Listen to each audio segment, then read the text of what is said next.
Hello and welcome to the Daily Millwall for Tuesday, the 15th of November 2022. Now, of course, Millwall, along with the top two leagues in English professional football, are on a hiatus, which is a great word, isn't it? You don't get to use that often enough. Hiatus. Exactly. So, the news is going to be thin. Very, very thin. But we will carry on. So this is from londonnewsonline.co.uk. Zian Flemming savours Millwall hat-trick, perfect sign-off the championship break. Millwall's Zian Flemming felt his hat-trick perfect way to head into the championship mini shutdown. The Lions are not back in action until December the 3rd at Sunderland, as England's second tier has a break to coincide with the World Cup in Qatar. Indeed, and I've just gone through all of the squads to see if there's a Millwall connection, so I have something to talk about. Absolutely nothing going on there. It was Flemming's first league treble of his career. Of his career? Or just for Millwall? He's never scored a hat-trick before. And moved the club record signing from Fortuna Sittard into 8 goals for the campaign. A hat-trick and a win, especially before the break. It's nice to help myself and the team to go into that with a nice feeling, Flemming told Millwall TV. The ball came slightly behind for the first goal.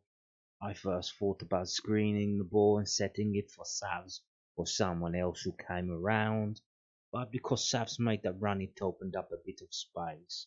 I used the other defender who came to get the yard and get my shot off. I just wanted to shoot it very hard into the corner of the goal, a little bit on the left hand side because it was so close. If I got a strong shot out, the keeper was always going to be in trouble. There was a little deflection and the keeper had no chance. For the third goal, it was finally at the good end of the stadium. I almost forgot to celebrate with the Millwall fans. First I ran off to the left and I was like, oh no, they're on the other side. I felt like that goal really gave us the feeling we had the game in our hands again and really won't give it away anymore like we did in the first half. Flemming is only 5 goals behind the total that Benickovic achieved to top the club's scoring charts last season. And the Dutch attacker has another 26 championship matches, plus at least one FA Cup tie to add to his all. Well, fingers crossed, touch wood, don't jinx him now, he could still get injured and our season could be ended just like that. I always work to the next one, said Flemming about his goal target. It sounds a bit boring, but going into this game I just want to get to 6. You get the 6 and then you want to get the 7th. At half time I really said to myself, okay, you've got 2 goals, but it's 2-2 and it's not enough. At half time I really tried to tell myself, act like you didn't score, because we need more goals, don't be satisfied, because there might be a hat-trick there. This time it happened. I tried to do it against Middlesbrough and it didn't happen, so it's not as easy as I say it is. And then they actually say you can subscribe to Millwall TV by going to blah blah blah blah blah. That's interesting. I wonder if they were asked by Millwall to put that in there, or they just put that in there because they're obviously maybe they got a free subscription from Millwall and said when you quote our videos, can you just ask people to go and subscribe? That would be nice. Interesting. I think that's the first time I've seen them do that. Yeah, this was taken from a video from Millwall TV Plus, I think. But they've got all the interviews, they've got extended highlights, they've got full match replays. I think it costs like 60 quid for the season, so it is value for money if you are interested in that kind of thing. And if not, just read the South London Press or keep watching these YouTube videos that I'm putting out for you. So yeah, just interesting to see if he knew. So if this was planned, not planned, but intended, that he knew, okay, there's a break coming up, I've got to do something in this game big to have an impact while there's a gap in the season. because they do that in Netherlands where he used to play. They have a winter break, and maybe that's the thing that he's getting used to. Like the last game in the winter break, do something big, make a statement. It would be interesting if he has that kind of logos and intent and ability to just focus. Okay, this game, I'm gonna do something, and he did it, which is interesting. Rather than just running through the mill and just like turning up, doing what you do. Yeah. So it does seem that seems to be the situation that he said. I think there is a word for it, like positive thinking, but you know what I mean, where you actually actively think about doing something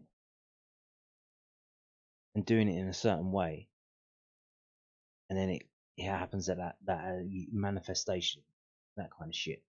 Sounds hippy dippy, but there is like a psychological term, projection, some kind of shit. I don't know, but it would seem that he has that ability to make things happen on the pitch. He's match winner. If you saw the stats video I put out the other day, I mean, he won that game for us. We had 6 shots, 4 of them were on target, and we scored 4 goals. Like, that was crazy. We had a 66% conversion rate, which is completely off the charts. So he does seem to have something special about him. So anyway, let's move on to this. So obviously in the table we're 6. This season we're 6 in the championship table after 20 points, after 20 games on 31 points. Now this championship chat podcast put this up on Twitter. Last season, comparably, we were 10th after 20 games, and we only had 27 points. So it's only 4 points difference, but it's made a massive change of 4 places, and we are in the playoffs at the moment, which is good to see. There's only 5 teams above us, and they're all pretty decent teams above us, ex-Premier League and whatnot. So we are doing very well for ourselves right now. Obviously, the last game was an away game, which we won. It's our second away win of the season. We are improving away, but is there a reason for our poor away form? It could be this. Now, this is posted by Up the R's. Exactly, yes. QPR have the 8th highest average away attendance this season. Then they put the championship average away followings table up. This is a QPR fanzine kind of type of thing, kind of like Acton Millwall, that kind of thing.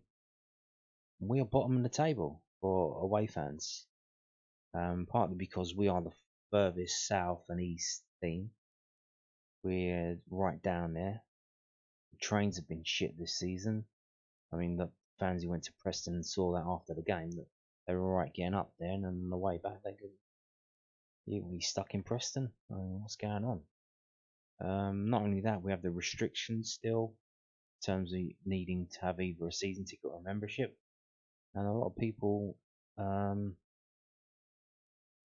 once you get the membership,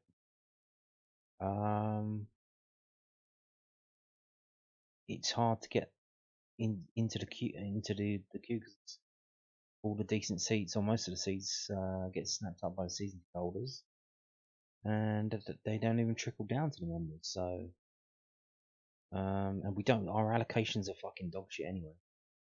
Like, they don't even give us the tickets. So what can you do? And a lot of people don't realise that if we do sell out those amount of tickets, the clubs will probably give us more. They think, oh, we've only got this number of tickets. I haven't got a fucking chance. Then tickets sell out. More tickets get put on sale. People don't realise, they don't understand. And then by the time they do, it's too late because they have to go off sale 24 hours before the game, because we don't actually sell tickets to walk up. Like, not only it's like every game is an all ticket game for our away fame. There's no, we can't just rock up and pay on the door. We can't just rock up even with a season ticket or a membership card and say, here it is, can I still go in? No, we can't. That's not how it works for us. So we're completely getting screwed. But it is what it is. So let's have a look. So the total number of fans who have travelled is 7,020. That is an average of 702 over the whatever away games we've had. 11 or so, I think it is. Oh, it says there 10. A 10. The highest was 1,270, which was that probably QPR away? May have been that. Which is the only other London game. We've got Luton, but that's further afield. Watford, of course. And the lowest was 278. Like, what can you do? Like, it's obvious that the restrictions on away tickets are affecting. It's affecting our ability to support the team away, which is affecting their ability to play away. So we just need to muddle through it and do what we can do, and then hope maybe if we are still in contention towards the end of the season, someone, maybe Husky, maybe John G. Berylson himself, maybe the club, through their own financial ability, could put on coaches for the fans. Maybe they could do something to probably like a season ticket +1, members +1. They can bring a guest to an away game. Might be a bit risky because they might just buy the tickets and just put it on the open market. But if they put the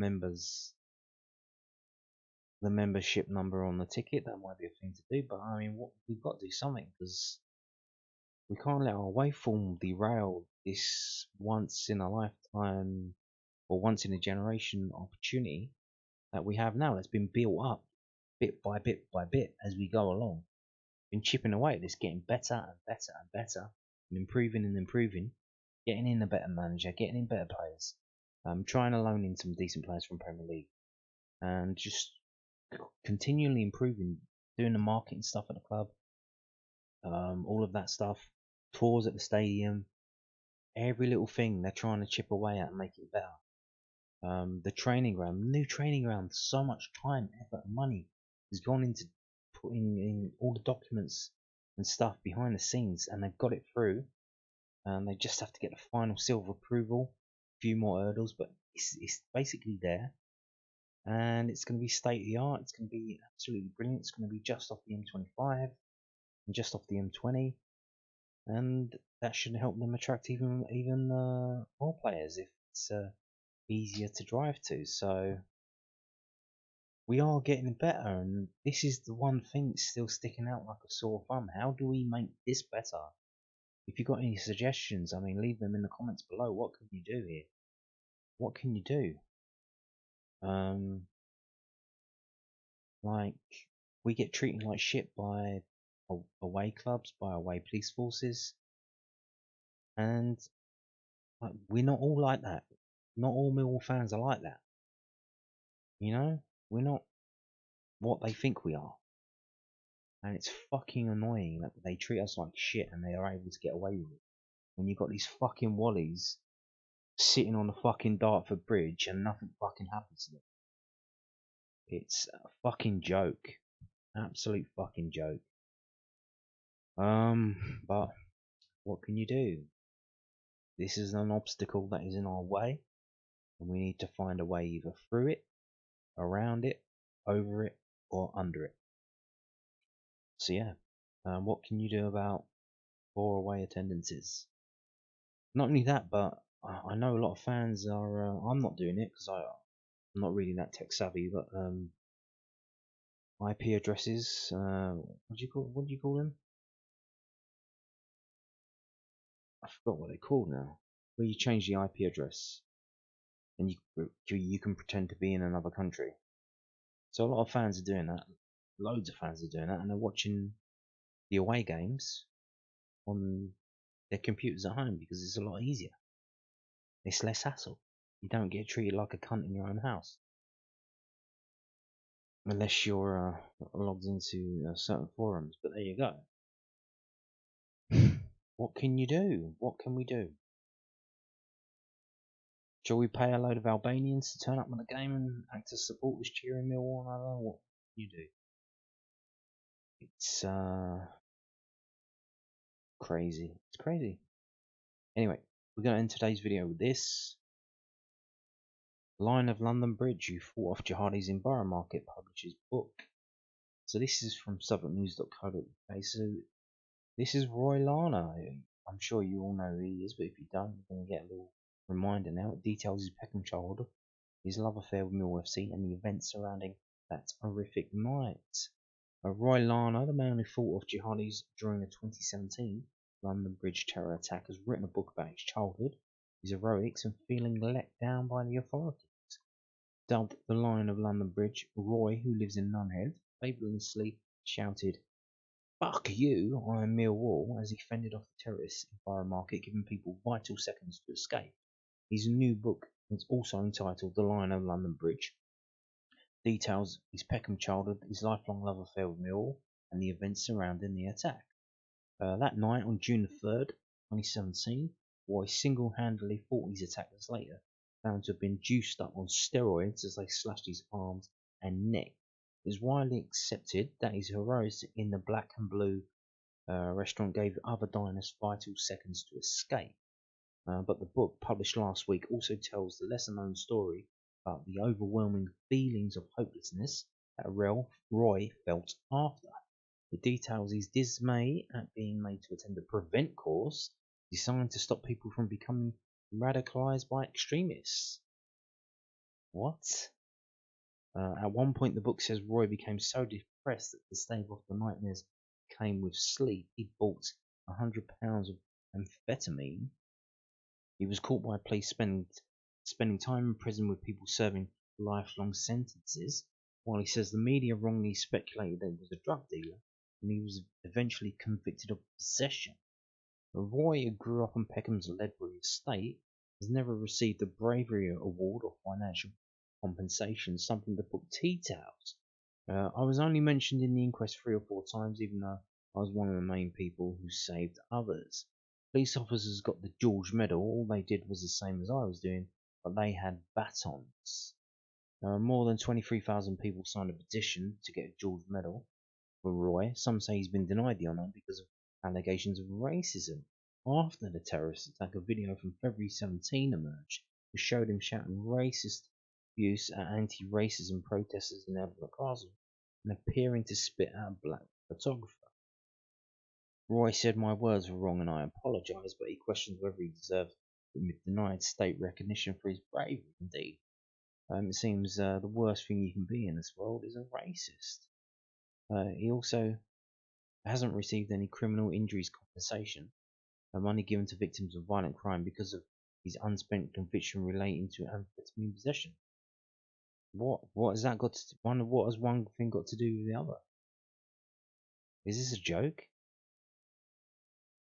How can he not be a victim of violent crime when he has this other thing that's completely separate?